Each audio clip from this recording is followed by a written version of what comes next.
की शुरुआत कर रहे हैं, उसी की बात कर रहे हैं, पे अटेंशन। तो टेंस कनेक्टिव टिश्यू की बात करें।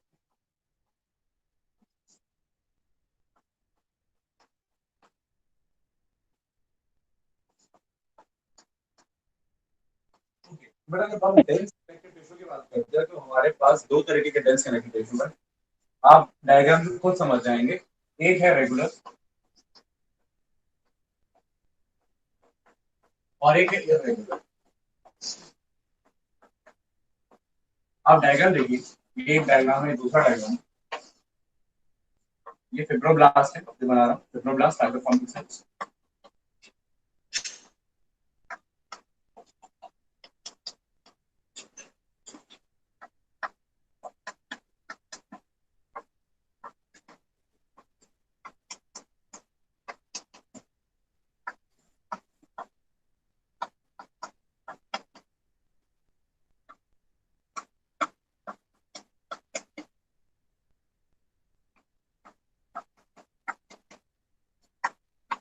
ओके, ये फिब्रोब्लास्ट है, ये फाइबर्स है, ये एक टिश्यू है जैसे कि आप देख सकते हो, this is one kind of tissue. और एक ये है।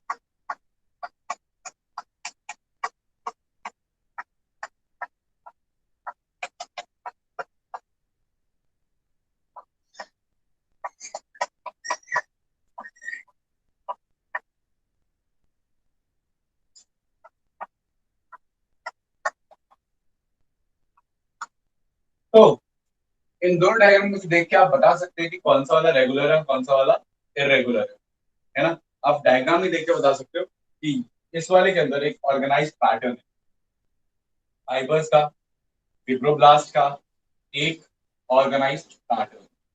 इसीलिए ये हो गया मेरा रेगुलर। और जिसमें एक अनऑर्गेनाइज्ड पैटर्न है वो मेरा हो गया इरेगुलर। ना, अगर रेगुलर की बात करें तो रेगुलर में हमारे पास दो ही तरीके के टिश्यूज आते हैं, एक टेंडॉन्स और एक लिगामेंट। टेंडॉन और लिगामेंट में क्या फर्क होता है कि टेंडॉन इनइलास्टिक होते हैं और मेनली कोलाजन के बने होते हैं, मेनली कोलाजन। ऐसा नहीं इलास्टिक फाइबर्स ही होंगे, लेकिन मेनली कोलाजन होगा। Ligament whereas mainly elastic fibres के बने होते हैं और ऑफ कोर्स इसलिए इन कंपैरिजन क्या होंगे, इलास्टिक होंगे। बाकी टेंडन बोन को मसल से जोड़ेगा और लिगामेंट बोन को बोन से जोड़ेगा। ये मैं आपको समझाता हूँ, बहुत सिंपल है। मान लीजिए एक बोन है, ये दूसरी बोन है, ये दो बोन्स हैं। मान लीजिए ये ह्यूमरस हो गई, यहाँ लिख देते हैं। मान लीजिए ह्यूमरस हो गई, तो ह्यूमरस, बेटा ह्यूमरस कौन सी बोन है आपकी, ये वाली दिस बोन इज ह्यूमरस। ठीक है, आपको मेरी आवाज आ रही है? हाँ। तो मान लेते हैं ये ह्यूमरस हो गई, ये वाली बोन आपकी humerus, this bone is your humerus. Okay, ये ह्यूमरस है, ये जुड़ी हुई है मान लीजिए रेडियस से। किससे? रेडियस, रेडियस उसके नीचे वाली बोन है, ये ह्यूमरस और ये वाली radius. This is radius, humerus, radius, ulna, ऐसा होता है। ये ह्यूमरस की बात होती है। अच्छा, अब ह्यूमरस आपकी वाली बोन से मसल्स जुड़े हुए। कौन से मसल है बेटा वो? आपके biceps and triceps. Let's say आपके बाइसेप्स है, तो आपकी ह्यूमरस है, आपके बाइसेप्स है, और आपके ह्यूमरस को बाइसेप्स से जोड़ने वाले ये जो स्ट्रक्चर्स है बेटा, ये टेंडॉन्स है। ये क्या है? टेंडॉन्स। ये टेंडॉन्स है। क्लियर है पॉइंट? आ रही बात समझ में? ओके। और वहीं पे आपके बोन को बोन से जोड़ने वाले, आपके बोन को बोन से जोड़ने वाले ये जो स्ट्रक्चर्स है यहाँ पे, ये लिगामेंट्स है। लिगामेंट अगर टूट जाएगा तो जॉइंट मूव नहीं करेगा। जॉइंट की मूवमेंट के लिए, जॉइंट की फ्लेक्सिबिलिटी के लिए लिगामेंट रिस्पॉन्सिबल है। टेंडन्स इलास्टिक होने जरूरी है, क्योंकि अगर वो इलास्टिक होंगे तो बोन अलग जाएगी, मसल अलग जाएगी, कोई कोऑर्डिनेशन नहीं हो पाएगा। तो आपकी जो मसल है वो बोन से अच्छे से एकदम एज ए यूनिट काम कर रही है बिकॉज ऑफ टेंडन्स। और लिगामेंट आपके जॉइंट के मूवमेंट के लिए क्या है, इंपॉर्टेंट। तो ये हो गए टेंडेंस, ये हो गए क्या, लिगामेंट। आई सपोज ये क्लियर है, और ये दोनों आपके क्या हो जाते हैं, the regular dense connective tissue. आइए इरेगुलर की बात करते हैं। अब हमारी बॉडी में जहां जहां डेंस कनेक्टिव टिश्यू है, एक हो गया टेंडन, एक हो गया लिगामेंट, ठीक है ना। इसके अलावा जितना बॉडी के अंदर बचा हुआ डेंस कनेक्टिव टिश्यू है, वो सारा का सारा डेंस कनेक्टिव टिश्यू बॉडी के अंदर is in the form of irregular dense connective tissue. मतलब डेंस कनेक्टिव टिश्यू लीजिए, उसमें टेंडन्स एंड लिगामेंट्स निकाल दीजिए, बाकी सारा is the irregular dense connective tissue. For example ये आपको मिलेगा, एग्जांपल में आपको मिलेगा स्किन में। Skin is the major example जहां पे सबसे ज्यादा आता है dense irregular connective tissue. Skin के अलावा बोन की आउटर कवरिंग पैराऑस्टियम, कार्टिलेज की आउटर कवरिंग पैराइकॉन्ड्रियम,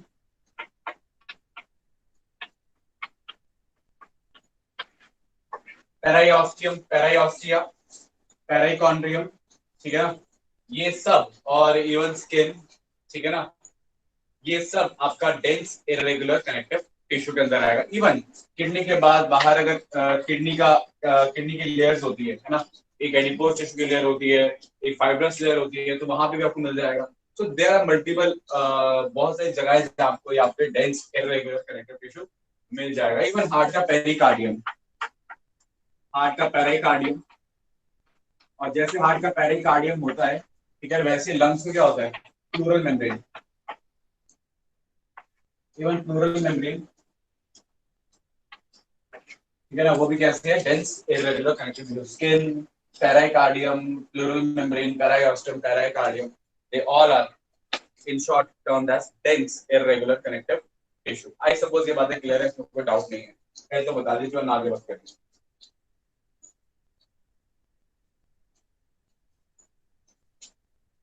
किसी को इस पार्ट में कोई डाउट है?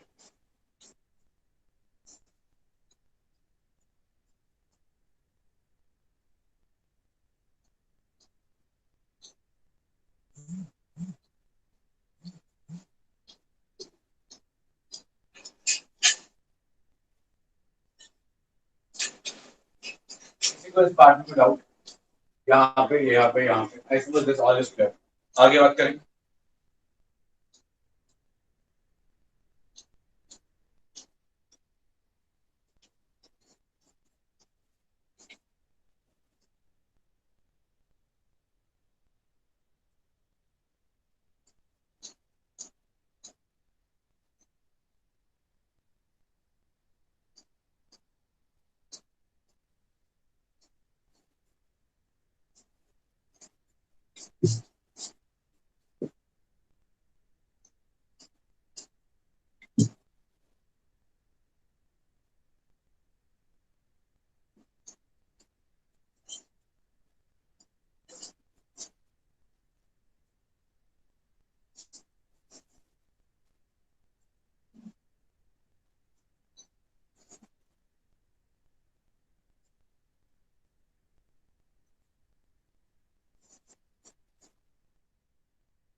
ओके, तो आगे बात करते हैं, लेट्स पे अटेंशन फर्दर। तो डेंस रेगुलर इरेगुलर हो गया, ये सारी चीजें हो गई, आगे बात करेंगे हम।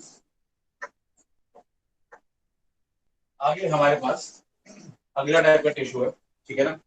तो अगला आ रहा है हमारा द स्पेशलाइज्ड कनेक्टिव टिश्यू। और स्पेशलाइज्ड कनेक्टिव टिश्यू में हमें बात करनी है about the bone and the cartilage. तो स्केलेटल स्केलेटल कनेक्टिव टिश्यू की बात कर रहे हैं, और उसमें सबसे पहले आ रहा है बोन एंड कार्टिलेज। आइए पहले बोन की बात कर लेते हैं, फिर कार्टिलेज की बात करेंगे। तो बात कर रहे हैं बोन की। आइए आपको बोन के बारे में समझा रहा हूँ, ध्यान से समझेगा। अगर मैं सिंपल बोन बोन को ले लें, लेट्स से ये बोन है, ठीक है। तो बोन के मैं कुछ पार्ट्स कर सकता हूँ, किसी एक लॉन्ग बोन, हर बोन के नहीं, लॉन्ग बोन, जैसे humerus long bone, radius, ulna long bone है, फीमर, टिबिया, फीमर, पैर वाली फीमर, थाई वाली फीमर, टिबिया, टार्सल, ये सारी लॉन्ग बोन्स है ना। तो ये जो सारी लॉन्ग बोन्स हैं, अगर मैं इनकी बात करूं तो इन सब में जो इन सबको आप दो पार्ट्स में बांट सकते हैं। ठीक है, कैसे बांट सकते हैं दो पार्ट्स के अंदर? देखिए, जो इनका सबसे पहला पार्ट है, ठीक है ना, जो आउटर मोस्ट पार्ट है, ठीक है, जो आउटर मोस्ट पार्ट है इनका, यहाँ सबसे बाहर की तरफ पार्ट है, मैं बताता हूँ। मान लेते ये वाला हिस्सा, दिस रीजन, ठीक है, इसको हम बुलाते हैं एपिफाइसिस। ओके, ये एपिफाइसिस, ये भी क्या हो गया, एपिफाइसिस। ठीक है, और बीच में एक छोटा सा मेटाफाइसिस हो सकता है। Metaphysis is not that significant.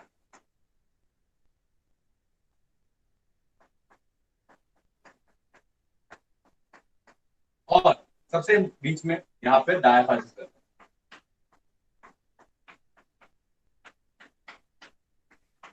ठीक है, क्लियर?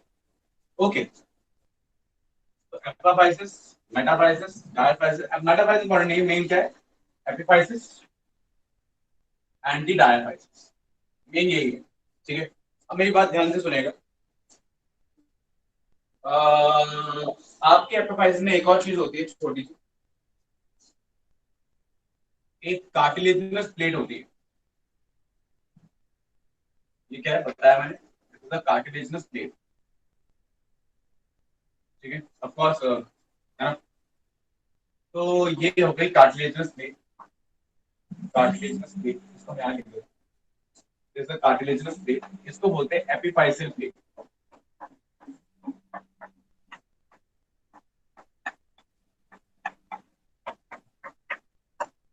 या आप बोल सकते हैं ग्रोथ सेंटर। क्या बोलते हैं? Growth centre. जब तक ये रहती है, जब तक ये रहती है, बोन की ग्रोथ रहती है। जब ये हट जाती है तो बोन की ग्रोथ भी होती है, हट जाती है। तो बोन की ग्रोथ के लिए रिस्पॉन्सिबल कौन है? एपिफाइसियल प्लेट जो है वो रिस्पॉन्सिबल है। ठीक है, क्लियर?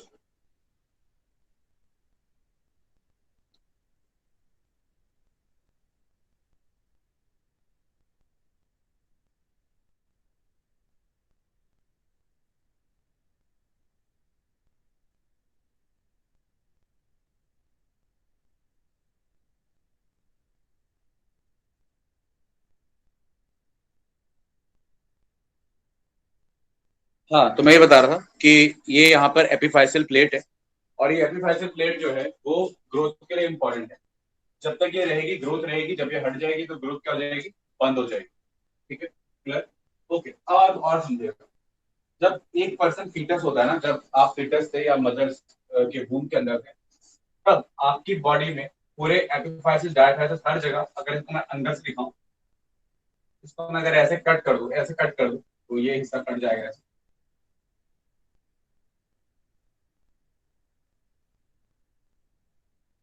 ओके, तो अगर इसमें अंदर से कट कर दूं, ठीक है, तो आपके पूरे बोन के अंदर एक रेड लाइक स्ट्रक्चर रहेगा, रेड, जहाँ पे आरबीसी वगैरह बनेंगे, डब्ल्यूबीसी प्लेटलेट बनेंगे, ब्लड बनेगा पूरा का पूरा। ठीक है ना, और इस स्ट्रक्चर को हम बुलाते हैं डी बोन मास। स्क्रीन नहीं आ रही है।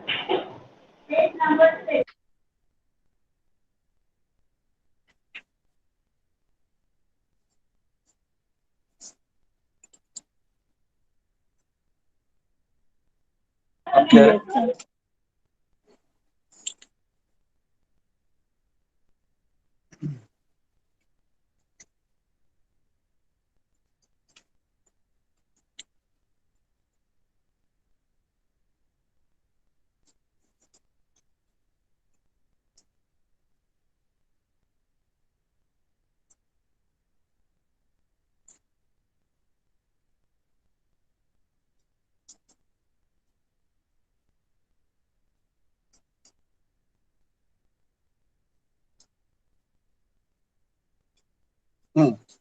ओके, तो मैं बता रहा था कि जब आप पैदा हुए थे तो आपके सारा का सारा कैसा बोन मैरो था, और कौन सा बोन मैरो?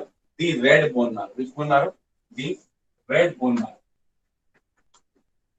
लेकिन जैसे आप धीरे धीरे बड़े होते हैं, एज यू ग्रो अप, है ना, तो क्या होता है, ये जो रेड बोन मैरो है, ये थोड़ा कम होने लगता है और इसकी जगह फैट टिश्यू डिपॉजिट होने लगता है ना।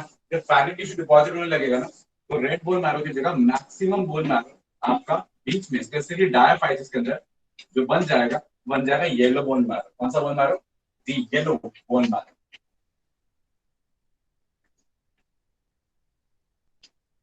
देखिए येलो बोन मैरो कैसे बना हुआ ध्यान से समझिएगा, लॉजिक लगाइएगा। अगर आपको सेल साइकिल के बारे में थोड़ा सा आइडिया हो कि सेल साइकिल में एक फेज होता है G0। जब एक सेल G0 फेज में पहुंच जाता है तो फिर वो डिवाइड करना बंद कर देता है। तो ऐसे ही हमारे ना आरबीसी बनाने वाले या ब्लड बनाने वाले सेल्स होते हैं, हेमोपोइटिक स्टेम सेल्स, HSCs। वो डिवाइड करते हैं, डिफरेंशिएट करते हैं, डिवाइड करते हैं और फिर डिफरेंशिएट करते हैं। पहले डिवाइड करते हैं फिर डिफरेंशिएट करते हैं आरबीसी, डब्ल्यूबीसी और प्लेटलेट्स में। इस तरीके से आपका ब्लड बनता है बोन मैरो में, बिकॉज वहां पर क्या है, HSCs हैं। अब क्या होता है, ये HSCs जब तक हैं एक्टिव हैं तो हम बोल रहे हैं रेड बोन मैरो। जब ये इनएक्टिव हो गए, जब ये डिवाइड करना बंद कर दी, कह रहे कि अब हम डिवाइड नहीं करेंगे, तो ये रेड बोन मैरो से क्या बन गया, येलो बोन मैरो। मतलब वो जो HSCs हैं वो G0 फेज से पहुंच गए और वो G0 फेज में ही रहेंगे जब तक कि कोई बहुत ज्यादा इमरजेंसी ना आ जाए। बहुत ज्यादा इमरजेंसी जब आती है तो येलो बोन मैरो में convert into red bone marrow and again form the blood. ठीक है, तो याद रखिएगा कि आपकी बॉडी में जो रेड बोन मैरो है वो पूरी बॉडी के बोन्स में हर जगह नहीं है। वो सिर्फ और सिर्फ आपके लॉन्ग बोन्स के एंडोस्केलेटन में है। ठीक है, तो आपके लॉन्ग बोन्स के इसमें है, एपिफाइसिस में, टिप्स पे है।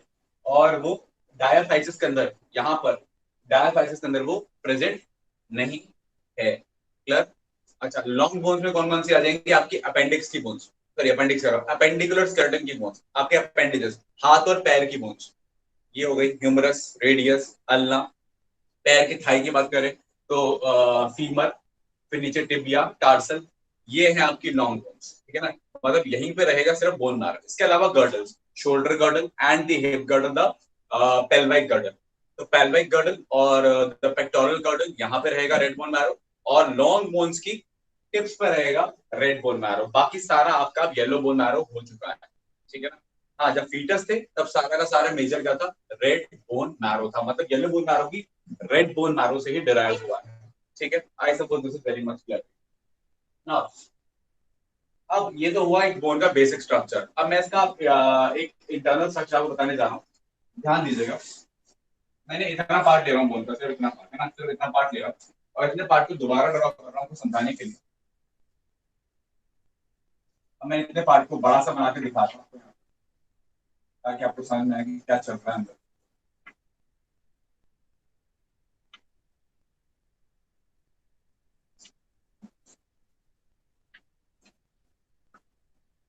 ओके, तो आप देखिए कि ये है अंदर का स्ट्रक्चर, है ना। ये आपका येलो बोन मैरो गया यहाँ पे, this is the yellow bone marrow. Okay, this is the yellow bone marrow, अंदर का बोन मैरो। और ऊपर की तरफ you have the red bone marrow, right.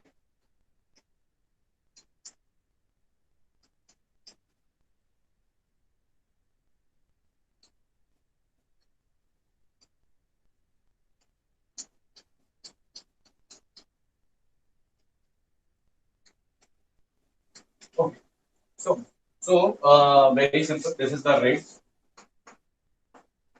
this is the yellow.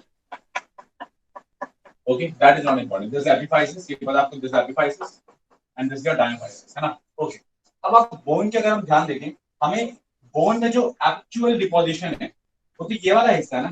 जो एक्चुअल हार्ड पार्ट है वो तो ये वाला पार्ट है। This is actually the hard part, this part जो पार्ट देख रहे हो ये वाला एक्चुअली बोन का हार्ड पार्ट तो यही है ना। This is the hard part. और इसको अगर आप ध्यान से देखो यहाँ पर हार्ड पार्ट ना आपको दो तरीके का नजर आएगा। एक तो ऐसे नॉर्मल सा, और एक एक्सटेंडेड जो बड़ा हुआ है, ये एक्सटेंडेड पार्ट, इसे हम ट्रेबेक्यूल्स बोलते हैं। अब ये जो हार्ड पार्ट है ना, ये जो हार्ड पार्ट वाला बोन का पार्ट है ये वाला, इसको मैं दो पार्ट में बांट सकता हूँ। जैसे ये हो गया, I can divide into two part. ऐसे डिवाइड कर दो पार्ट्स में। एक हार्ड पार्ट को हम बोलते हैं the compact bone, this is the compact bone. Okay, and this the spongy bone, तो the compact bone and the spongy bone. आप देख सकते हैं कि स्पंजी बोन सिर्फ और सिर्फ एपिफाइसिस में, डायफाइसिस में नहीं है। भाई डायफाइसिस तो ऐसा हो गया ना, ये ऐसा, ये ऐसा, तो ये हो गया एपिफाइसिस यहाँ पे, और ये हो गया डायफाइसिस। तो एपिफाइसिस में दोनों है, कंपैक्ट और स्पॉन्जी। लेकिन डायफाइसिस में सिर्फ कौन सी बोन है? कंपैक्ट बोन है। मतलब compact bone is common to the diaphysis as well as epiphysis. तो डायफाइसिस और एपिफाइसिस दोनों के लिए अगर कोई चीज कॉमन है तो वो कौन सी बोन है? दी कंपैक्ट बोन। इसलिए हम मेनली कंपैक्ट बोन का स्ट्रक्चर। अब मैं आपको कंपैक्ट बोन का स्ट्रक्चर बताता हूँ, लेकिन मैं इससे पहले पढ़ाऊं, आप मेरे थोड़ा ध्यान दीजिए। अब कंपैक्ट बोन जब लेंगे तो एक तो लाइन ये वाली है, ठीक है ना, अंदर वाली, और एक लाइन बाहर वाली है, और एक अंदर बोनी डिपोजिशन है। अंदर क्या होगा? बोनी डिपोजिशन, ये होगा ना। तो जो बाहर वाली कोटिंग है उसे हम बुलाते हैं पैराऑस्टियम, ठीक है ना। और जो अंदर वाली कोटिंग है, जो अंदर वाली कोटिंग है उसको हम बुलाते हैं एंडाऑस्टियम। कोई आपसे पूछेगा कि बेटा ये बताओ कि बोन मैरो के साइड कौन सा ऑस्टियम है, पैराऑस्टियम या एंडाऑस्टियम, तो आप क्या बोलेंगे? बोन मैरो की तरफ एंडाऑस्टियम है, और outside there is the periosteum. तो inside we have endosteum and outside we have periosteum. Clear है पॉइंट? बाहर वाला पैरा, अंदर वाला एंडो, और बीच में बोन है, जो एक्चुअल बोन है। अब जो एक्चुअल बोन है अंदर, जो हार्ड पार्ट है बोन का, उसमें क्या है बेटा? उसके अंदर मेनली कैल्शियम एंड फॉस्फेट के सॉल्ट्स हैं। मतलब कि bone is made up of, जो बोन का हार्ड पार्ट है उसमें आपको दो चीजें मिल जाएंगी मेनली, ठीक है ना। The inorganic part and the organic part. Inorganic part and the organic part, and organic part also includes the marrow part. और यहाँ अंदर बेसिकली सारा का सारा इनऑर्गेनिक पार्ट में रहेगा। अब उस इनऑर्गेनिक पार्ट में, ऑर्गेनिक में क्या आ गया? मैरो वाला पार्ट आ गया। उस मैरो वाले को हमें डिस्कस करने नहीं रहा है ना, क्लियर पॉइंट। तो वो मैरो वाले पार्ट को उनको हमने ज्यादा डिस्कस करना ही नहीं है, ठीक। तो आगे बात करते हैं। अब इनऑर्गेनिक पार्ट में हमारे पास क्या है? इनऑर्गेनिक पार्ट में हमारे पास कैल्शियम एंड फॉस्फेट सॉल्ट्स है, कैल्शियम एंड फॉस्फेट सॉल्ट्स, जिसमें कैल्शियम और फॉस्फोरस के कंपैरिजन में फॉस्फोरस इज मोर। फॉस्फोरस ज्यादा है, कैल्शियम थोड़ा क्या है? कम है। तो कम कैल्शियम कंपैरेटिवली कम है, फॉस्फोरस कंपैरेटिव थोड़ा सा क्या है? ज्यादा है। और ये स्ट्रक्चर है आपके, क्या कहते हैं, बोन का, ठीक है ना। ये स्ट्रक्चर आपके किसका? बोन का। This is the point of your bone. अच्छा, अब मैं इसका डिटेल स्ट्रक्चर बताने जा रहा हूँ, तो उसके लिए मैं क्या कर रहा हूँ, मैं ये वाला पार्ट मिटा रहा हूँ जो पहले आपको बोन का पार्ट बताया था।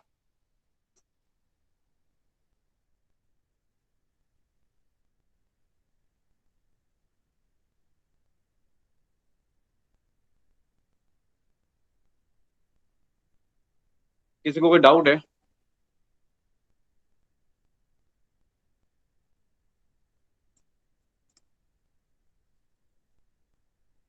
ओके, तो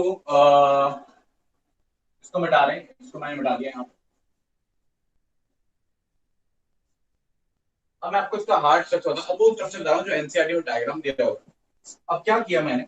मैंने ये वाला हिस्सा लिया, ये वाला हिस्सा लिया, और इसको मैंने ऐसे बना दिया, ठीक है। मतलब ये ऐसे पकड़ा और ऐसे बना दिया।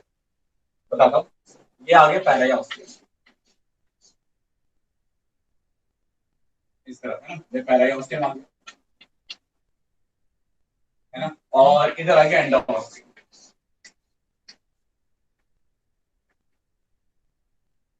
अब पहला ऑस्टियम जो होता है ना, वो थोड़ा सा ज्यादा टफ होता है, और एंडो ऑस्टियम थोड़ा सा कैसा होता है? सॉफ्टर होता है। तो para ostium is kind of much harder, ठीक है। अच्छा, और इधर क्या रहेगा? इधर रहेगी बोन मैरो, इधर क्या रहेगी? इधर रहेगी बोन मैरो, है ना।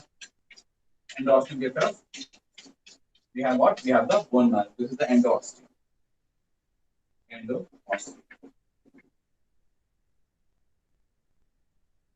Endosteum.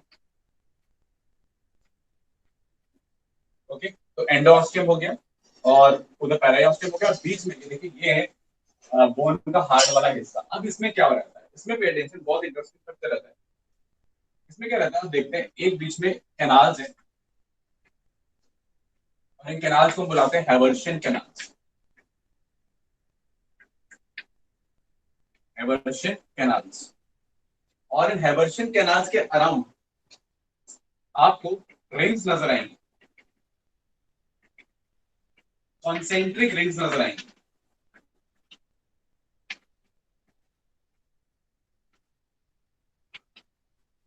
हेबर्शियन कैनाल और हेबर्शियन कैनाल के अराउंड आपको क्या नजर आ रही है? कॉन्सेंट्रिक रिंग्स नजर आ रही है। तो ये बोन के हार्ड पार्ट का स्ट्रक्चर है, हेबर्शियन कैनाल सर और थोड़ा आगे लेफ्ट साइड कर कॉन्सेंट्रिक दीजिए। रिंग्स। हाँ जी बेटा, क्या कह रहे हो? सर लेफ्ट साइड थोड़ा सा कैमरा कर दीजिए। Oh I am so sorry, is it clear? Okay, तो यस ये सर। हेबर्शियन कैनाल है यहाँ पे, और इसके अराउंड कॉन्सेंट्रिक रिंग्स है। कॉन्सेंट्रिक मतलब इनका सेंटर सेम रहेगा, ठीक है। अभी थोड़ा सा यहाँ से बता रहा हूँ, अब डिटेल बता रहा हूँ कि ये कॉन्सेंट्रिक रिंग्स को जब हम थोड़ा जूम इन करते हैं, मैं थोड़ा कॉन्सेंट्रिक एक कॉन्सेंट्रिक रिंग जूम इन करके बता रहा हूँ। तो मैंने एक कॉन्सेंट्रिक रिंग ली और यहाँ दिखाई, तो मैं क्या देखता हूँ, एक कैनाल है, ठीक है। उस कैनाल के अराउंड एक्चुअल के अंदर इस तरीके से ऐसे स्ट्रक्चर है, स्टार शेप स्ट्रक्चर्स हैं, जिसकी ये रिंग नजर आ रही है। तो जो रिंग नजर आ रही है एक्चुअली स्टार शेप स्ट्रक्चर की नजर आ रही है, ठीक है। और ये हेबर्शियन कैनाल में क्या देखता हूँ, बहुत ज्यादा ब्लड सप्लाई है। क्या है? Blood supply. तो यहाँ पे ब्लड कैपिलरीज है। Haversian canal is nothing but vascular part, the blood capillaries है। यहाँ पे ब्लड कैपिलरीज आ रही है यहाँ पे। एक्चुअली अगर आप समझेंगे डायग्राम में, देखिए बोन के अंदर मान लो ब्लड कैपिलरी एंटर करी, ब्लड आ गया, आने के बाद ये बोन में जहां घुसेगी, जहां जहां घुस रही है, जहां जहां ये ब्लड लेके जा रही है ना, वो पार्ट हेबर्शियन कैनाल है। वो पार्ट क्या? हेबर्शियन कैनाल है। और उसके अराउंड ये स्टार शेप स्ट्रक्चर है।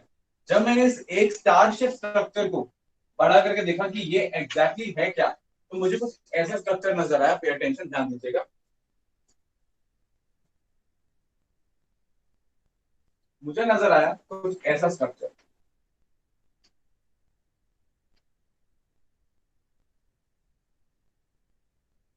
ऐसा एक स्टार शेप सेल नजर आया मुझे, ठीक है, जो कवर्ड था एक मेम्ब्रेन के अंदर, फ्लूइड फुल स्ट्रक्चर के अंदर, इस तरीके से। तो ये जो स्टार शेप सेल मुझे नजर आया, ये बोन का सेल है, इसको हम बोलते हैं ऑस्टियोसाइट। और जिस इसके अंदर ये जो फ्लूइड फुल स्ट्रक्चर के अंदर ये इंक्लोज है, ये जो फ्लूइड फुल पार्ट है,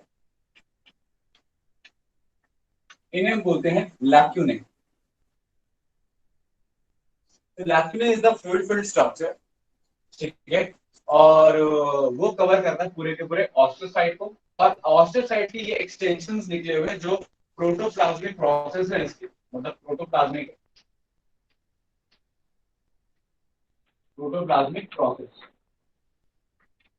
देखिए प्रोटोप्लाज्म क्या होता है? Protoplasm is the fluid material, ठीक है ना। It is actually cytoplasm only, ठीक है ना। साइटोप्लाज्म का जो फ्लूइड मटेरियल रहता है उसे हम प्रोटोप्लाज्म कहते हैं, ठीक है ना। तो प्रोटोप्लाज्म के भरे हुए ये एक्सटेंशन है, ठीक है ना, फ्लूइड फील्ड एक्सटेंशन है, इसको हम प्रोटोप्लाज्मिक प्रोसेस कह रहे हैं। ये स्टारशिप स्ट्रक्चर के, ये स्टारशिप स्ट्रक्चर है, ये ऑस्टियोसाइट है, ठीक है ना। और ये लैक्टिन जो सर ये सर स्क्रीन ब्लर हो रही है। सर स्क्रीन सबको ब्लर हो रही है screen. Yes, sir. Yes sir. Yes, sir. एक minute, okay, I just rejoin.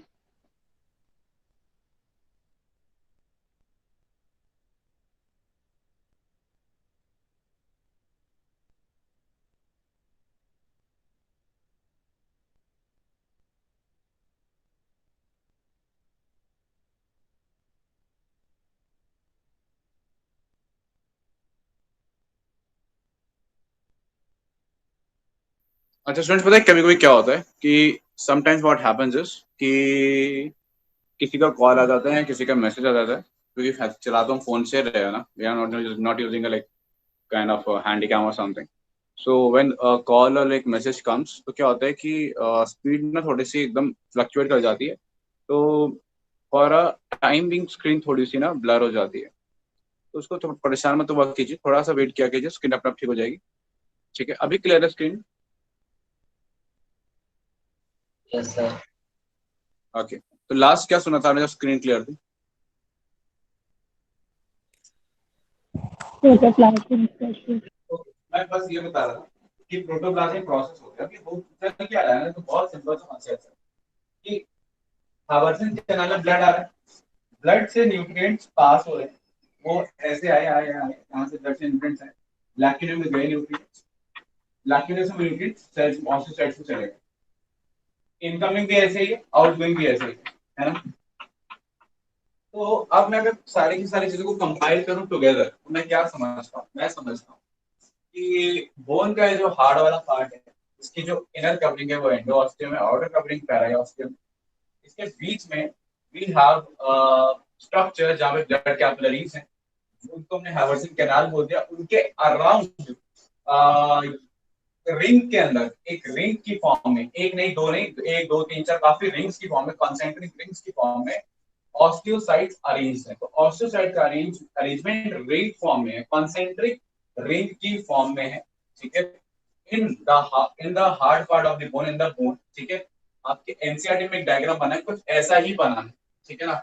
उसमें ऐसे स्ट्रक्चर दिखा है, डिटेल में बता कि क्या है एग्जैक्ट पेरिऑस्टियम एंडोऑस्टियम ये पार्ट, ठीक है। और फिर ये पार्ट यहाँ आ गया, ये पार्ट यहाँ आ गया, बीच में मैरो हो गया, और ये आपकी बोन हो गई, ठीक है। तो बोन में इनऑर्गेनिक पार्ट है और ऑर्गेनिक पार्ट है। अब देखिए, देखने में ऐसा लग रहा है कि ऑर्गेनिक पार्ट बहुत ज्यादा है, इनऑर्गेनिक बहुत कम है, ऐसा नहीं होता है। एक्चुअल में इनऑर्गेनिक पार्ट ज्यादा होता है, ऑर्गेनिक पार्ट कम होता है। इनऑर्गेनिक पार्ट बोन के अंदर 70% होता है, 70% of the bones part is inorganic, having calcium and phosphorus salts, whereas only 30% is organic, containing some proteins and marrow and other things, right? So your bone is mainly inorganic in nature, 70% is inorganic, ठीक है। तो I suppose आपको ये सारी बातें जो है clear है, ठीक है ना। ये इससे ज्यादा कोई आपसे ना तो पूछेगा और ना ही आपको कुछ कहेगा। दैट इज द मैक्सिमम, या मैक्सिमम आपके लेवल के maximum information I am delivering you कि बोन एग्जैक्टली कैसा दिखता है और उसके अंदर क्या क्या क्या क्या चीजें होती हैं। किसी को कोई डाउट है तो मुझसे पूछ लीजिए। अच्छा, मैं आपको एक चीज और बताना चाहता हूँ। यहाँ पर एक ग्रोथ सेंटर होता है, नीचे एक ग्रोथ सेंटर होता है, ठीक है, दोनों जगह एक ग्रोथ सेंटर, राइट। तो आपकी बोन ना बाई डायरेक्शनल ग्रोथ होती है, मतलब बोन ना ऐसे ग्रो नहीं करती, लाइक दिस, ऐसे नहीं ग्रो करती। बोन ऐसे ग्रो करती है, दोनों डायरेक्शन, क्लियर। तो जो बोन की ग्रोथ है वो बाई डायरेक्शनल होती है, क्यों? कि दोनों एंड्स के ऊपर ग्रोथ सेंटर्स है। अब क्लास 12th में ह्यूमन हेल्थ एंड डिजीज वाले चैप्टर में, क्लास 12th में ह्यूमन हेल्थ एंड डिजीज वाले चैप्टर में जहां आपने ये पढ़े हैं, ये दिस ड्रग्स पढ़े हैं, कैनाबिनॉइड्स और ये सब ओपियोइड्स वगैरह, उसमें सेकंड लास्ट पेज पे, लास्ट पेज पे कहीं पे स्टेरॉइड्स की बात की गई है, एनाबॉलिक स्टेरॉइड्स की बात की गई है। बताया गया है कि what are the side effects of anabolic steroids. ये क्लास 12 का टॉपिक है ना। तो एनाबॉलिक स्टेरॉइड के साइड इफेक्ट्स में दो चार पॉइंट्स दिए हुए हैं, जैसे कि जो मेल हैं उनके अंदर फैटी टिश्यू डिपॉजिशन ज्यादा हो जाएगा, फीमेल लाइक अपीयर होने लगेंगे, ब्रेस्ट डेवलपमेंट हो सकती है उनके अंदर, है ना, मूड स्विंग्स हो सकते हैं, मेंस्ट्रुअल साइकिल इरेगुलर हो सकती है फीमेल्स के केस में, है ना, ये सब दिया हुआ। और एक और बहुत इंपॉर्टेंट पॉइंट दिया हुआ है, premature closure of growth centres, ठीक है ना। ये भी एक साइड इफेक्ट दिया हुआ है क्लास 12 में एनाबॉलिक स्टेरॉइड्स का। अब वहां से मैं लिंक कर रहा हूँ कि what is this premature closure of growth centres. Premature closure of growth centre का मतलब है कि जब उनको एक्चुअली क्लोज होना था उससे पहले वो पहले ही क्लोज हो गए। मतलब अगर ग्रोथ सेंटर्स क्लोज हो जाएंगे बेटा, एपिफाइसल प्लेट क्लोज हो जाएगी, इसका मतलब अब वहां पर ग्रोथ नहीं होगी, ठीक है ना, अब वो ग्रोथ रुक जाएगी। तो premature closure of growth centre का मतलब है एपिफाइसल प्लेट का एपिफाइसल लाइन बन जाना। देखिए क्या होता है ना कि एपिफाइसल प्लेट पूरी मोटी सी होती है ना, कार्टिलेज, जो स्लोली ग्रेजुअली ग्रो करते रहते टाइम के टाइम। लेकिन एक टाइम ऐसा आता है जब ये प्लेट एकदम थिन हो जाती है, ठीक है, और थिन होके ना ये एकदम सिंगल एक लाइन रह जाती है, मतलब एक रूडिमेंट्री स्ट्रक्चर रह जाएगा, उसे बोलेंगे एपिफाइसल लाइन, कि यहाँ पे कुछ था पहले, है ना। तो अगर आप मेरी बॉडी के अंदर मेरी बोन्स को देखोगे, ठीक है, तो आपको वहां पे एपिफाइसल लाइन नजर आएगी जो बताएगी कि यहाँ पे कभी ना कभी एपिफाइसल प्लेट रही थी, है ना। अगर आप किसी 5 साल के बच्चे को देखेंगे, उसकी बोन को देखेंगे, तो हाँ वहां पे अभी भी आपको एपिफाइसल प्लेट ही नजर आएगी, लेकिन मेरी बोन को देखेंगे तो एपिफाइसल लाइन ही नजर आएगी। तो ये प्लेट का लाइन में कन्वर्ट हो जाना, that is closure of growth centres. और ये हो जाता है एक पर्टिकुलर एज पे, वो एज वेरी कर सकती है पर्सन टू पर्सन, है ना, diet to diet, environment to environment, ठीक है। तो जब अगर ये प्री मैच्योर क्लोज हो रहे हैं, ये मतलब पहले ही एडवांस में क्लोज हो रहे हैं, मतलब हाइट रुक जा रही है और ओवरऑल ग्रोथ रुक जा रही है body in of course in the length and that direction के मोटे आप तो ये बेसिक कॉन्सेप्ट है, इतना क्लियर तो मैं थोड़ी सी बातें और आगे बताना चाहूंगा. Is this clear to everybody? Sir एक डाउट बार है आप किसी को? प्रोटोप्लाज्मिक प्रोसेस और ऑस्टियोसाइट वाला बता दीजिए सर. थोड़ा जोर से बोलिए, मैं थोड़ा पास भी आ गया सुनने के, बोलिए. सर एक बार प्रोटोप्लाज्मिक प्रोसेस एंड ऑस्टियोसाइट एक बार बता दीजिए. देखिए प्रोटोप्लाज्मिक प्रोसेस में परेशान होने की जरूरत नहीं है. सेल है ना, आप समझो भाई सेल की एक्सटेंशन है, मतलब सेल सेल की एक्सटेंशन चली गई है, मतलब एक खिंचे हुए ट्यूब लाइक स्ट्रक्चर सेल से, बस सेल की एक्सटेंशन है वो प्रोटोप्लाज्मिक प्रोसेस, और कुछ नहीं है. वो नाम प्रोटोप्लाज्मिक प्रोसेस दे दिया बस बताने के लिए कि वहां न्यूक्लियस नहीं है, वो बस एक्सटेंशन है.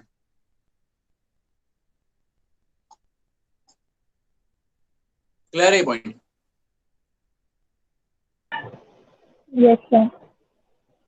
Anybody else, any other doubt? अच्छा, मैं एक बात और आपको बताना चाहता हूँ, ये बात इंटरेस्टिंग है, इंपॉर्टेंट है कि ये जो कॉम्पैक्ट बोन का स्ट्रक्चर मैंने बताया ना कि इसको बोलते हैं हैवर्शियन सिस्टम. ये हैवर्शियन कैनाल हो और उसके अराउंड में ये ऑस्टियोसाइट्स अरेंज हो, उसको बोलते हैं हम हैवर्शियन सिस्टम. और ये जो हैवर्शियन सिस्टम है ना बेटा, ये आपको सिर्फ और सिर्फ नजर आएगा, ये सिर्फ मैमल्स की प्रॉपर्टी है. मान लीजिए अगर आपने फ्रॉग ले लिया और आप उसके अंदर हैवर्शियन सिस्टम देख रहे हो तो आपको नहीं मिलेगा. तो Haversian system is a property of mammals. बाकियों में ऑस्टियोसाइट्स इरेगुलर रहते हैं, कोई प्रॉपर सिस्टम नहीं होता. तो अरेंज्ड इन कॉन्सेंट्रिक रिंग्स बीच में हैवर्शियन कैनाल, ये Haversian system, that is the only and only property of a mammalian bone. Clear point? आ रही बात समझ में? रेप्टाइल्स एम्फिबियंस में ऐसा नहीं मिलेगा. ठीक, ओके. चलिए एक दो पॉइंट्स के बारे में और डिस्कशन करते हैं.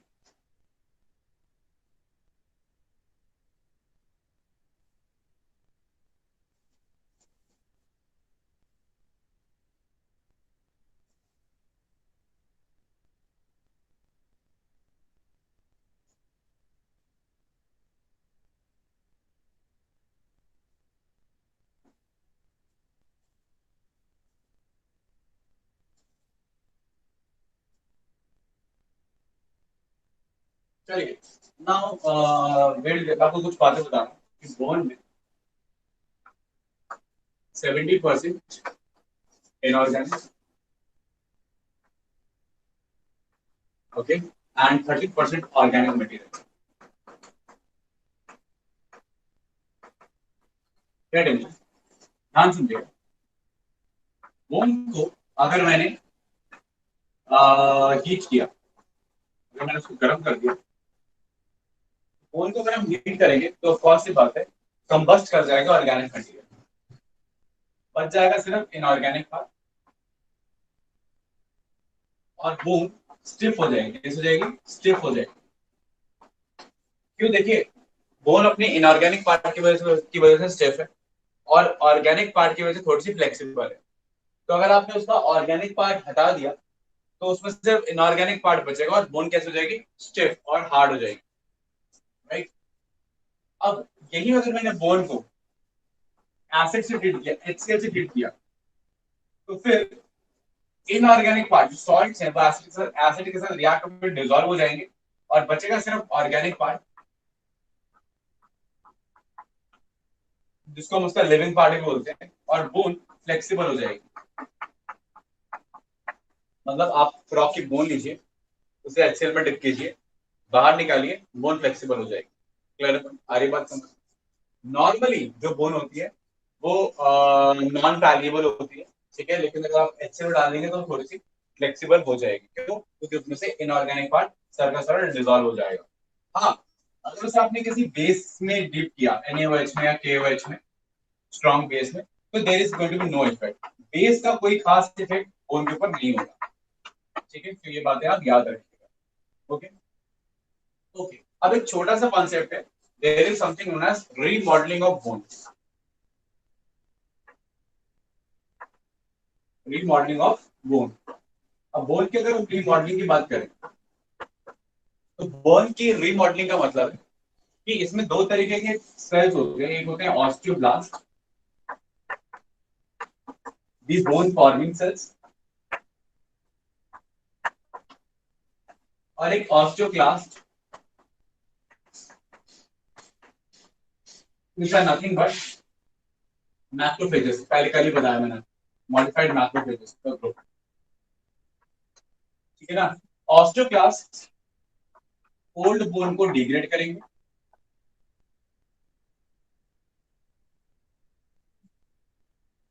और ऑस्टियोब्लास्ट न्यू बोन फॉर्म करेंगे। मतलब मैंने आज अपनी बोन देखी और फिर मैंने उसको 6 महीने बाद एग्जामिन किया, तो 6 महीने बाद वाली में बोन में नया बोन मटेरियल आ चुका होगा, पुराना बोन मटेरियल हट चुका होगा। तो नया बोन मटेरियल आता है, पुराना बोन मटेरियल हट चुका होता है। और ये इंपॉर्टेंट भी है, शायद अगर ऐसा ना होता तो कभी आपका फ्रैक्चर ठीक ना होता, तो बोन टूटती है फिर जुड़ जाती है, क्यों? पुराना मटेरियल जाता है, नया मटेरियल आता है, नया मटेरियल जहाँ पे नहीं है वहां पे आ जाता है, फ्रैक्चर ठीक हो जाता है, ठीक है ना। तो ये प्रोसेस चलता रहता है, इसको बोलते हैं रीमॉडलिंग ऑफ बोन। ये प्रोसेस चलता ही रहेगा, कंटिन्यूसली चलता रहेगा, ठीक है ना। कुछ हार्मोन्स हैं जो मैं आपको यहाँ पर ही बताना चाहूंगा, क्योंकि आप ड्रॉपर के स्टूडेंट्स हैं तो आपको ये चीजें पता होनी चाहिए, because endocrine system is linked, है ना। तो मैं ये पार्ट मिटाना चाह रहा हूँ।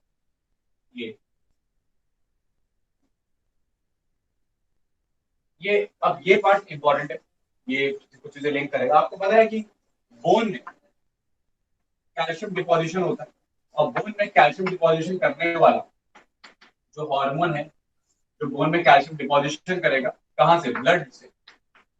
ब्लड से कैल्शियम बोन में ले आएगा। ये जो हार्मोन है, दिस इज वेरी इंपॉर्टेंट, इसको बोलते हैं हम कैल्सिटोनिन या थायरोकैल्सिटोनिन। थायराइड ग्लैंड से रिलीज होता है, इसलिए हम थायरो वर्ड लगा देते हैं। हार्मोन का नाम कैल्सिटोनिन है। What it does, it transfers calcium from the blood into the bone. ये काम है थायरोकैल्सिटोनिन का, ठीक है, क्लियर।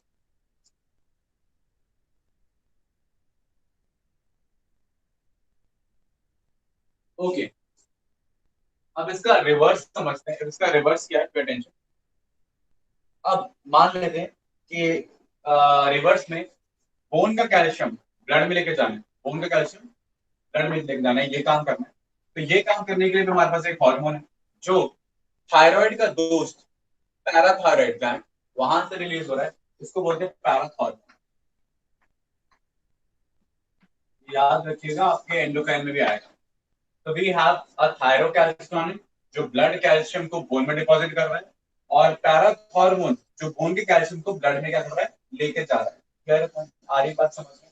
तो ब्लड कैल्शियम को बढ़ाने वाला मतलब हाइपर कैल्सियमिक, ब्लड कैल्शियम बढ़ाते क्या हो गया, हाइपर, ज्यादा हो गया। क्या? कैल्शियम, कैल कहाँ, ब्लड में, कैल्सिमिक, इमिक मतलब इन ब्लड। तो हाइपर कैल्सियमिक कौन हो गया, पैराथॉर्मोन। और हाइपोकैल्सियमिक कौन हो गया, हाइपोकैल्सियमिक कौन हो गया, थायरोकैल्सिटोनिन। ये काम करेगा तो ब्लड में कैल्शियम कम हो जाएगा, तो हाइपोकैल्सियमिक। और दोनों मिलके काम करते हैं, दोनों एंटागोनिस्टिक है, दोनों मिलके काम करते हैं ताकि ब्लड और बोन का कैल्शियम मेंटेन रहे, होम्योस्टैसिस मेंटेन रहे between the blood and the bone calcium. Clear point, आ रही बात समझ में। नेक्स्ट एक चीज और आपको बताना चाहिए, बोन की डेंसिटी मेंटेन करने के लिए, बोन की डेंसिटी मेंटेन करने के लिए उसका, उसकी है ना डेंसिटी, मतलब कितनी मोटी और कितनी डेंस रहेगी बोन, उसको मेंटेन कर, मेंटेनेंस, बनाना नहीं, बना तो ये लोग रहे हैं, उसका मेंटेन रखना कि जितनी उसकी डेंसिटी है वो डेंसिटी उतनी ही रहे, डेंसिटी ज्यादा लूज ना हो, ठीक है ना। उसको मेंटेन करने के लिए एक और हार्मोन रिस्पॉन्सिबल है, कौन सा, एस्ट्रोजन। हमें क्लियरली ये तो नहीं पता कि कैसे ये डेंसिटी मेंटेन कर रहा है, लेकिन हमें इतना पता है कि इसकी कमी हो जाती है तो बोन डेंसिटी वीक हो जाती है, और जब बोन डेंसिटी कम हो जाती है तो हम उसको बोलते हैं it maintains the bone density, it maintains bone density. और बोन डेंसिटी अगर कम हो जाएगी तो एक डिसऑर्डर हो जाता है, bone density decreases, so there is a disorder which is known as osteoporosis. Osteoporosis. Actually ये जो फीमेल्स होती है ना which undergo menopause after age of 45 they undergo menopause, और मेनोपॉज के बाद सबसे पहले क्या होता है कि एस्ट्रोजन लेवल्स कम हो जाते हैं। तो क्योंकि एस्ट्रोजन लेवल्स कम हो जाते हैं तो कहीं ना कहीं पे बोन डेंसिटी कम होने लगती है, हड्डियां थोड़ी सी डेंसिटी में कम होने लगती हैं। फीमेल्स के अंदर ऐसा ऑब्जर्व किया गया है, ठीक है ना, and they are getting more prone to fractures, ठीक है। तो कैल्शियम की रिक्वायरमेंट और बोन की मजबूती बनाए रखने की रिक्वायरमेंट और ज्यादा बढ़ जाती है in the females who have undergone 45 years of age menopause, ठीक है ना। तो menopause causes density to decrease drastically, ठीक है, क्योंकि there is a deficiency of oestrogen, ठीक है। तो ये पॉइंट को याद रखिएगा, ठीक है। कभी कभी विटामिन डी की भी कमी हो जाती है, there is a deficiency of vitamin D, there is a deficiency of vitamin D. तो एक और डिसऑर्डर हो सकता है, उसको बोलते हैं ऑस्टियोमैलाशिया।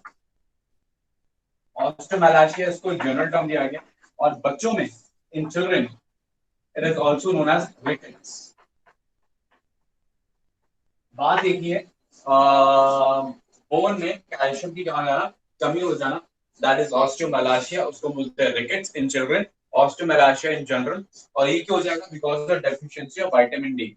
अब डेफिशिएंसी ऑफ विटामिन डी कैसे इंपॉर्टेंट है बोन के कॉन्टेक्स्ट में, इस तरीके से इंपॉर्टेंट है, समझिएगा बात को, कि जो विटामिन डी है, ठीक है ना, that is responsible for the absorption of the calcium in our diet। अगर हम डाइट में कैल्शियम ले रहे हैं तो सिर्फ कैल्शियम लेने से कुछ नहीं होगा, वो कैल्शियम जो है बॉडी में एब्जॉर्ब होना चाहिए, और एब्जॉर्ब होने के लिए कौन रिस्पॉन्सिबल है? विटामिन डी रिस्पॉन्सिबल है, ठीक है ना। तो विटामिन डी की डेफिशिएंसी की वजह से कैल्शियम की कमी हो जाएगी, और अगर कैल्शियम की कमी हो गई, कहां पर? ब्लड में कैल्शियम की कमी हो गई, तो ब्लड अपने कैल्शियम की कमी कैसे पूरी करेगा?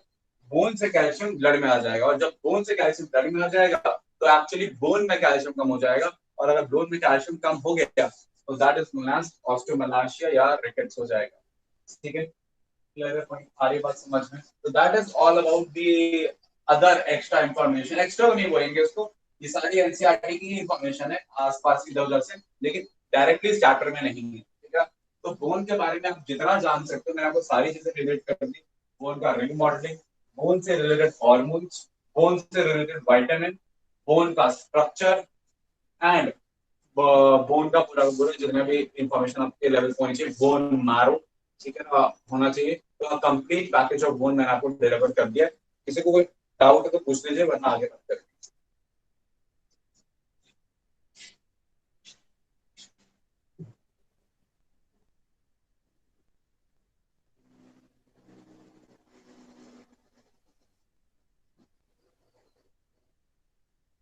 अब जो बचा हुआ पार्ट है ना आपके बोन का, कि आपकी बोन के 200 आपकी बॉडी के अंदर 206 बोन्स, वो जो बोन का पार्ट है 206 जो आपकी बोन है, उसकी डिटेल्स हम बाद में पढ़ेंगे जब हम चैप्टर पढ़ेंगे स्केलेटल सिस्टम है। अच्छा, अभी बोन का पार्ट खत्म नहीं हुआ, आखिरी में हमारा टॉपिक है टाइप्स ऑफ बोन्स, इसको सबको मिटा दें। इसको डाउट है तो पूछ लीजिए।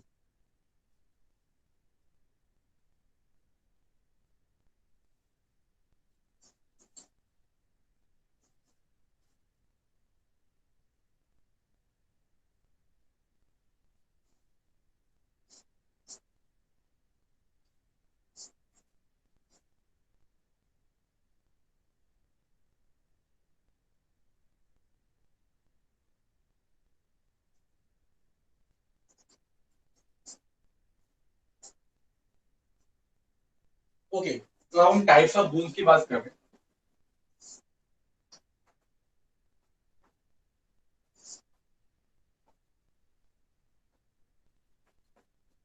ना।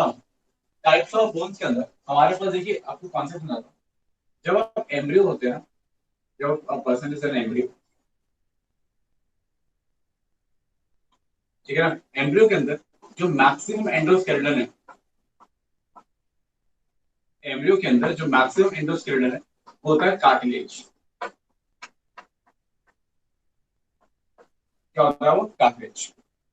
अब इस कार्टिलेज के ऊपर, इस कार्टिलेज का ऑसिफिकेशन होता है, प्रोसेस क्या बोलते हैं? ऑसिफिकेशन।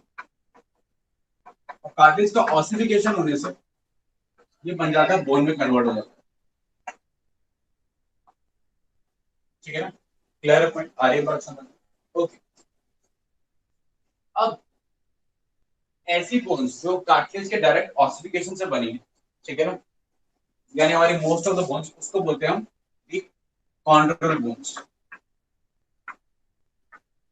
या एंडोकॉन्ड्रल, एक्चुअली एंडोकॉन्ड्रल बोन्स। तो हमारी मैक्सिमम बोन्स कौन सी है? एंडोकॉन्ड्रल बोन्स है मेजॉरिटी। मतलब आप कोई बोन ले लीजिए, radius, ulna, humerus, tibia, tarsal, ribs, वेब्स, जितनी बोन्स ले लीजिए सारी कैसी है? मोस्टली दी एंडोकॉन्ड्रल बोन्स है। बट कुछ बोन्स का ऊपर क्या होता है कि क्या होता है, सॉफ्ट टिश्यू होता है, सॉफ्ट टिश्यू होता है, और उस टिश्यू के ऊपर ऊपर की तरफ, इस टिश्यू के ऊपर ही बोन डिपोजिशन हो जाता है और बोन बन जाती है। ऐसी बोन्स को हम नाम देते हैं डर्मल बोन्स, या एक और नाम दे देते हैं इसको दी इन्वेस्टिंग बोन्स,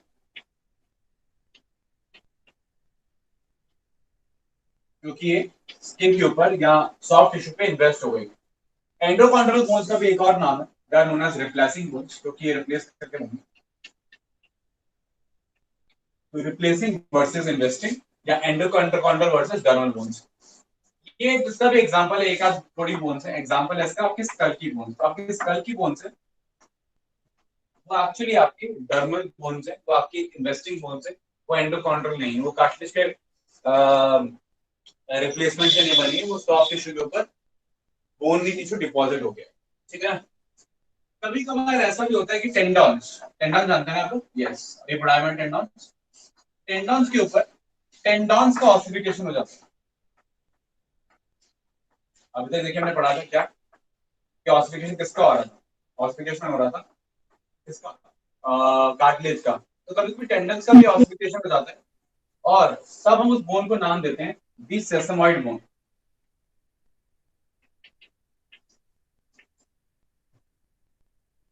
एग्जाम्पल, पटेला। पटेला कौन सी बोन है? आपकी जो घुटने की बोन है ना, द नी कैप, उसको हम पटाला बोलते हैं, वो सेसमॉइड बोन है, that is ossification of tendon से बनी। इसके अलावा ह्यूमन में तो नहीं होता, लेकिन कभी कभार कुछ बोन्स विसरल ऑर्गन्स में मिल जाते हैं, क्योंकि बॉडी के ऑर्गन्स में भी कुछ बोन्स मिल जाती हैं, ठीक है ना। जैसे अगर क्रोकोडाइल की बात करें तो क्रोकोडाइल की आई के अंदर, आईलिड के अंदर बोन है, क्रोकोडाइल की आईलिड के अंदर बोन है, और ऐसी बोन के लिए हम बोलते हैं ओएस। ओएस वर्ड यूज करते हैं, बोन ऑसिफिकेशन ऑफ पैल्पेब्रे। देखिए, palpebra is your one eyelid, और प्लूरल हो जाएगा तो palpebrae, same like vertebra single vertebrate, और वर्टिब्रे मल्टीपल वर्टिब्रा, है ना। तो palpebrae is actually eyelid, eyelid के अंदर बोन है, एग्जांपल क्रोकोडाइल, तो वो हो जाता है ओएस पैल्पेब्रे। कुछ कार्निवोरस के पीनिस के अंदर बोन होती है, वो इस पीनिस, ठीक है, मतलब the bone in the penis, जैसे रैट हो गया और रैबिट हो गया, या कुछ ऐसे छोटे छोटे मतलब कि मैमेलियन कार्निवोरस हैं जिनके पीएस के, सॉरी, पीनिस के अंदर बोन रहेगी, और उसको बोलेंगे वेस्ट पीनिस। हार्ट के अंदर भी हो सकती है वेस्ट कार्डिया। तो मतलब कुछ नहीं है, ऑर्गन का नाम है। कार्डिया मतलब हार्ट के अंदर, पीनिस मतलब पीनिस के अंदर, पैल्पिब्रा मतलब आईलिड के अंदर, वेस्ट मतलब बोन, ठीक है। इस तरीके से बोलते हैं। ऐसी बोन्स को हम बोलते हैं विसरल बोन्स, और ये ह्यूमन में नहीं होती, हमारी किसी भी ऑर्गन के अंदर बोन नहीं, हमारे किसी भी ऑर्गन में बोन नहीं है। अदर एनिमल्स की बात हो रही कि आपको इस तरीके की बोन्स भी मिल सकती हैं। तो कौन सी बोन्स होंगी?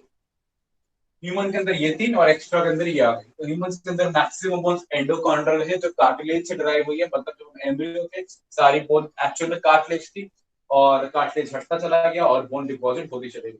कुछ कुछ जगह पर सॉफ्ट टिश्यू था, उसके ऊपर बोन डिपॉजिट हो गई, उसको बोलेंगे रिप्लेस, सॉरी, इन्वेस्टिंग बोन्स या डर्मल बोन्स, वो आपकी स्कल की हैं। कुछ बोन्स बहुत ही कम टेंडन के ऑसिफिकेशन से बनी है, और उसको हम बोलते हैं द सेसमॉइड बोन।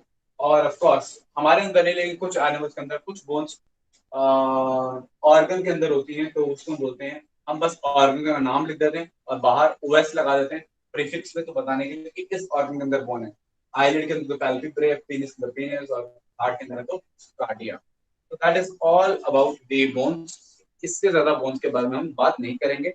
अगला बात करेंगे हम कार्टिलेज के बारे में। कोई डाउट है तो पूछ लीजिए, क्योंकि वो हमारा इस चैप्टर का आखिरी टॉपिक होगा, तो कार्टिलेज।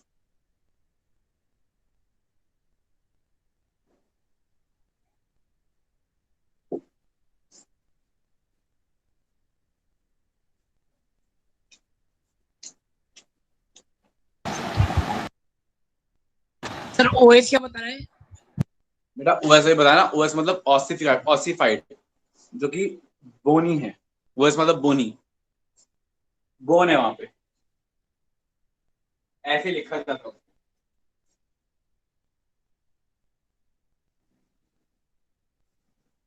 सर डर्मल बोन्स में सॉफ्ट टिश्यू कौन से हो सकते हैं?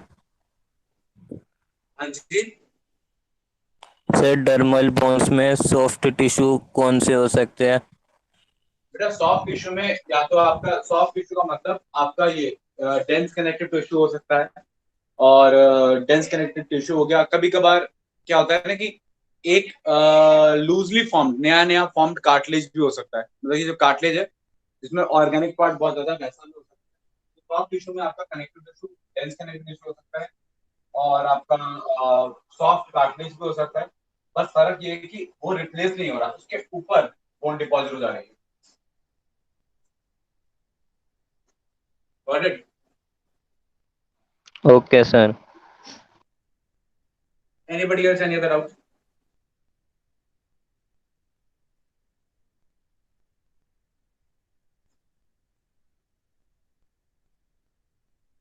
चलिए, अगर बोन के बारे में सारी बातें क्लियर है, ठीक है, तो आगे बात करते हैं। नेक्स्ट हमारे पास कार्टिलेज की बात है।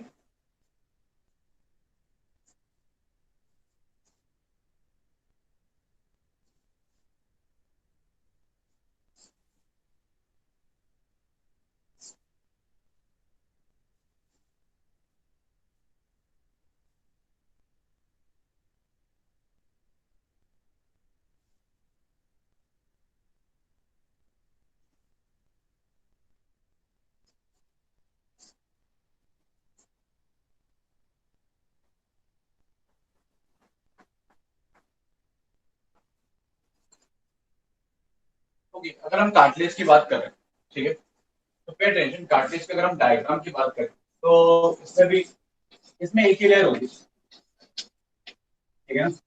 एक मतलब जो दो लेयर्स नहीं होती, इसमें जो सिंगल लेयर होती है, ठीक है, and that layer is known as the perichondrial. Cartilage के लिए कॉन्ड्रिल वर्ड इस्तेमाल करते हैं, ठीक है। इसमें भी सेल्स होते हैं, इसमें भी लैक्टिनियो होते हैं। पहले तो आप लैक्टिनियो जानते हैं, लैक्टिनियो हो गए, जैसे कि बोन में भी लैक्टिनियो। लैक्टिनियो के अंदर सेल्स हैं, एक हो सकते हैं, दो हो सकते हैं, and these cells are known as chondrocytes.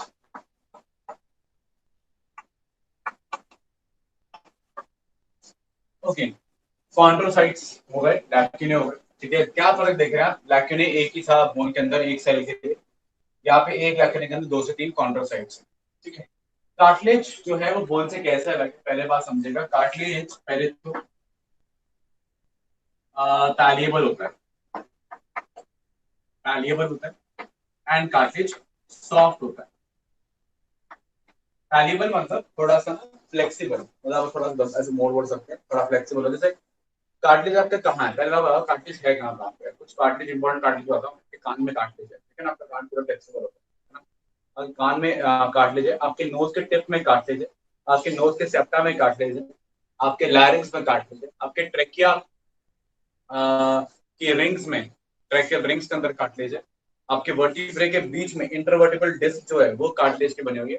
तो कहीं कहीं जगह हमारी बॉडी में क्या है, कार्टिलेज है, ठीक है ना, क्लियर है? तो जो कार्टिलेज होता है फ्लेक्सिबल होता है, पैलिएबल होता है, और आपका सॉफ्ट होता है बोन के कंपैरिजन में। कार्टिलेज में अब आगे पॉइंट, ये तो एनसीईआरटी के पॉइंट, ये एनसीईआरटी के बॉडी पॉइंट के, एनसीईआरटी के पॉइंट, और एनसीईआरटी में इतना ही मैं आगे आपको बताता हूँ। इसके अलावा कार्टिलेज की ग्रोथ यूनिडायरेक्शनल होती है, यूनिडायरेक्ट, डायरेक्शनल ग्रोथ होती है, एक ही डायरेक्शन में कार्टिलेज ग्रो करता है। कार्टिलेज स्लाइटली लो इन वैस्कुलरिटी होता है, मतलब इसमें ब्लड सप्लाई उतनी ज्यादा नहीं होती जितनी बोन में होती है ब्लड सप्लाई कार्टिलेज के अंदर नहीं। पहला तो जीरो डायरेक्ट ग्रोथ है। दूसरा इसकी जो ब्लड सप्लाई है वो भी क्या है, कंपैरेटिवली क्या है, काफी ज्यादा कम है। लो लो वैस्कुलर लो वैस्कुलरिटी रहती है, जीरो डायरेक्शन रहती है इसकी, तो ठीक है ना, क्लियर है पॉइंट। अच्छा, वैल्यूएबल है, सॉफ्ट है, that is all about the cartilage. और इसमें ऑर्गेनिक पार्ट ज्यादा होता है in comparison to the inorganic part. तो ऑर्गेनिक पार्ट जो है वो ज्यादा है इसके अंदर, क्लियर आ रही बात, और इनऑर्गेनिक पार्ट कम है, ठीक है ना। कार्टिलेज की वैरायटीज होती है, आपको अलग अलग वैरायटी कार्टिलेज मिल जाएंगे। आपको मिल जाएगा align cartilage, align cartilage, align cartilage क्या होता है, glass like smooth cartilage, glass की तरह एकदम स्मूथ कार्टिलेज होता है, एकदम एकदम फाइबर जितने ऐसे ऐसे क्लोजली पैक्ड होते हैं कि एकदम स्मूथ फिनिशिंग आती है इसकी, दैट इज अलाइन कार्टिलेज। आपको मिल जाएगा वाइट कोलेजन, मतलब वाइट फाइब्रस कार्टिलेज,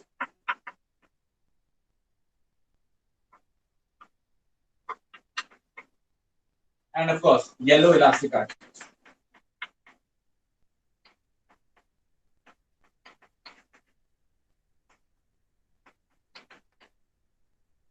ओके, तो वो हलाइन कार्टिलेज मिल जाएगा, व्हाइट फाइब्रस मिल जाएगा और येलो इलास्टिक मिल जाएगा।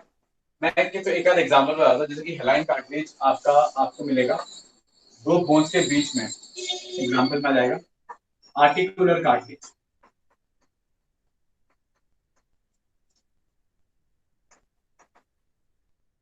तो जो आपका आर्टिकुलर कार्टिलेज है, मतलब वो कार्टिलेज जो दो बोन्स के बीच में रहता है, ठीक है ना, आर्टिकुलर कार्टिलेज। ये कार्टिलेज आपका कौन सा वाला है, ये आपका अलाइन कार्टिलेज है, ठीक है। The cartilage between the two two bones, ठीक है, that is your hyaline cartilage. मेरी आपको अलाइन कार्टिलेज का एग्जांपल यही मिलेगा, ठीक है ना। इसके अलावा और भी एग्जांपल आपको बताता हूँ, जैसे व्हाइट फाइब्रस के अंदर अगर हम बात करें, just just wait for a second, मैं just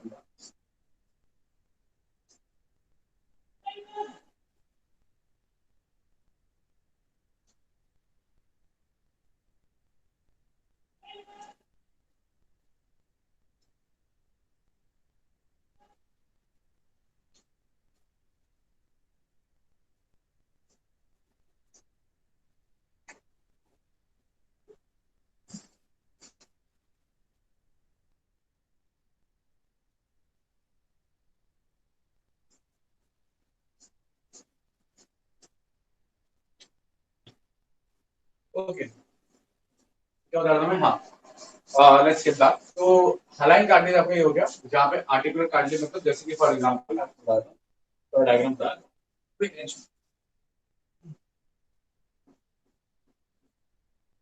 ये आपकी एक बोन है ना, और ये आपकी दूसरी बोन, दो बोन्स हैं आपकी, तो ऑफकोर्स ये लिगामेंट्स हैं आपके। तो दो बोन्स के टिप पे कार्टिलेजिनस नेटवर्क रहता है, इसको बोलते हैं आर्टिकुलर कार्टिलेज। ये आपका आर्टिकुलर कार्टिलेज,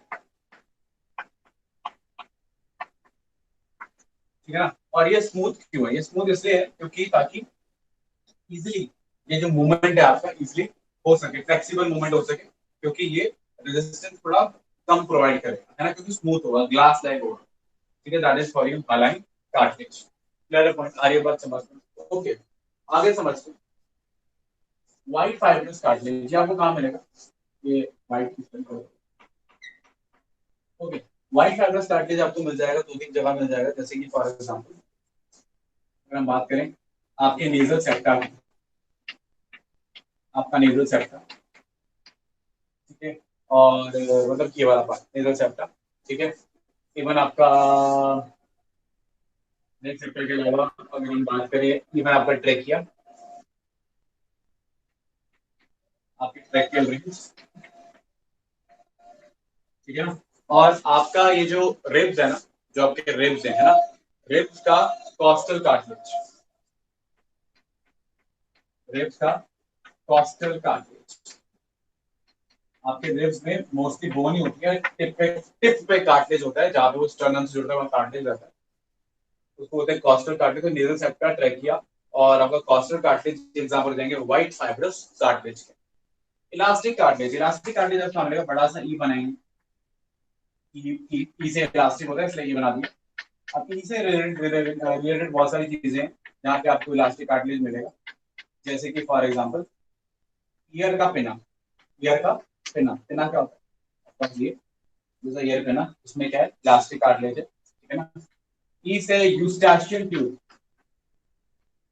यूस्टाशियन ट्यूब ईयर में होती है, ठीक है ना, ये ईयर को कनेक्ट करती है, मिडिल ईयर को कनेक्ट करती है फारेंक्स के साथ। यूस्टाशियन ट्यूब मतलब कि फॉर एग्जांपल मैं अगेन बताता हूं, डायग्राम बना, ये आर्टिकल बता रहे हैं, अगर आप कभी कभी आप ईयर का डायग्राम पढ़ो तो ये मान लीजिए ईयर है, ये उसका डायफ्राम, ये इसकी मैलियस, इंकस और let's say states being bones, और ये फिर इधर ऐसे आगे इनर ईयर है, सेमी सर्कुलर कैनाल्स है, और फिर आपका गोल गोल गोल गोल पॉपिंग है, ऐसा कुछ ईयर रहता है, ठीक है ना। ये कैनाल जाता है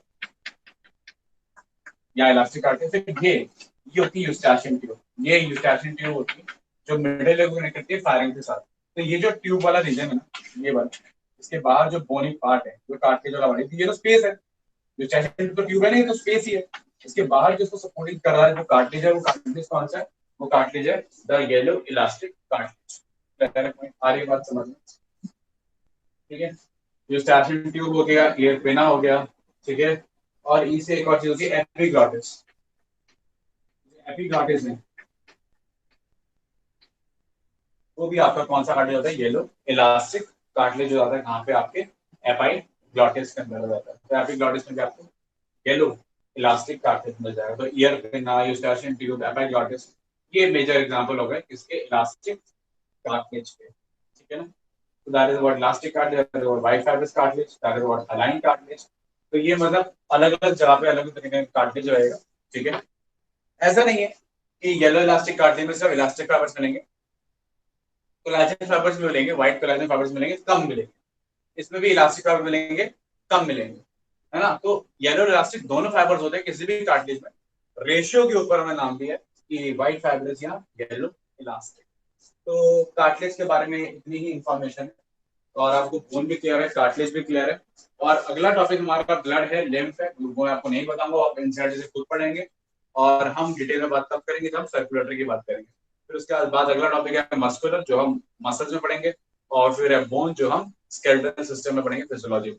तो बाकी चीजें हम तीनों हम फिजियोलॉजी में पढ़ेंगे, ब्लड भी, मसल्स भी और बोन्स भी, तो उसको हम डिस्कस कभी नहीं करेंगे, ठीक है।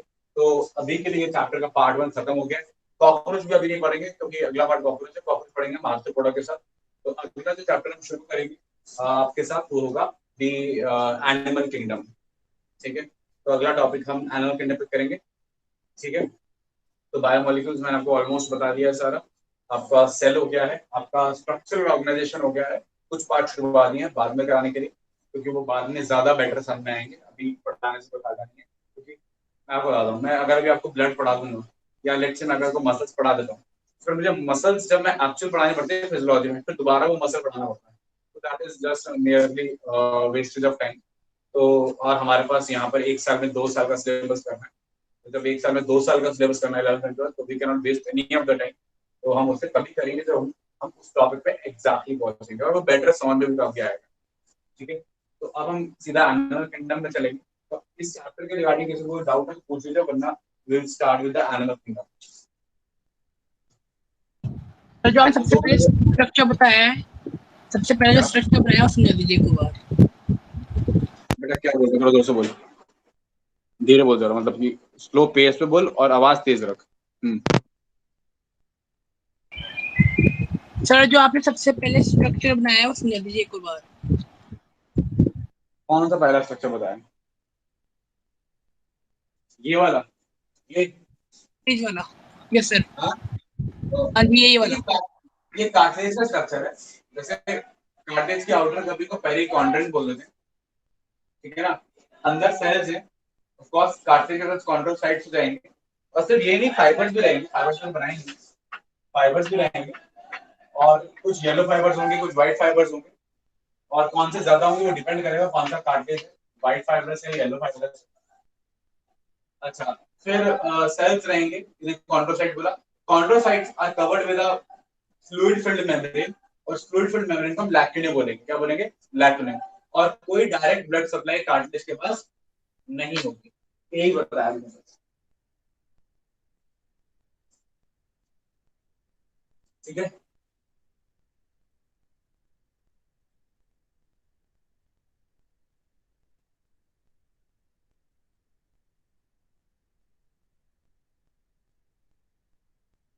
चलिए फिर अगर कोई और स्पेसिफिक डाउट नहीं है आप लोगों को, 2 मिनट दे रहा हूँ मैं आपको, पूछ लीजिए, है तो बता दीजिए, मैंने फिर बात करूंगा।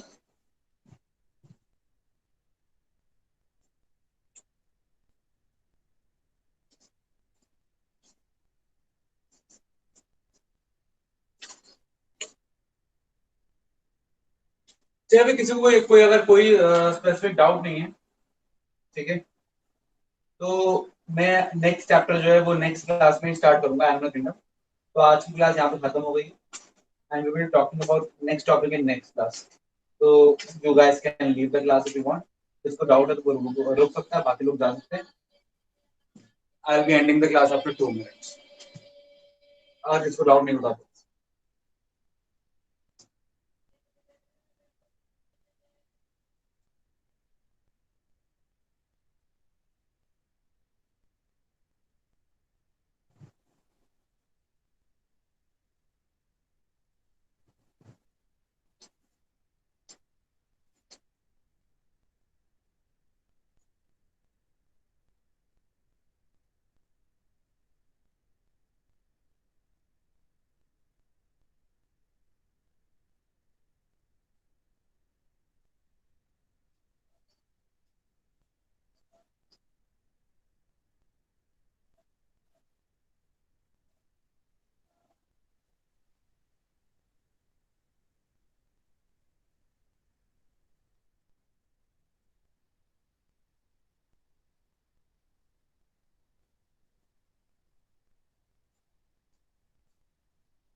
सर हाँ जी, सर वो आपने जो कॉम्पैक्ट और स्पॉन्जी बताया था वो बता दीजिए एक बार। बेटा मैंने ये बताया था कि जो कंपैक्ट बोन होती है, मैंने आपको बोन का स्ट्रक्चर बताया ना, Haversian system and all, yes sir. वो कंपैक्ट बोन में होता है, वो स्पंजी बोन में नहीं होता। स्पंजी बोन में नॉर्मल ऑस्टियोसाइट्स ऐसे बिखरे होते हैं जैसे कि नॉर्मली रहते हैं, है ना, कोई प्रॉपर अरेंजमेंट नहीं होता।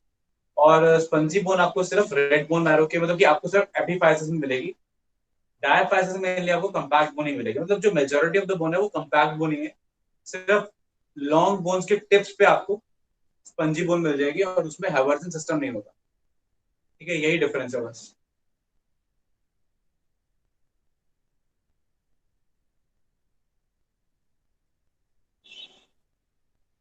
Got it? Yes sir.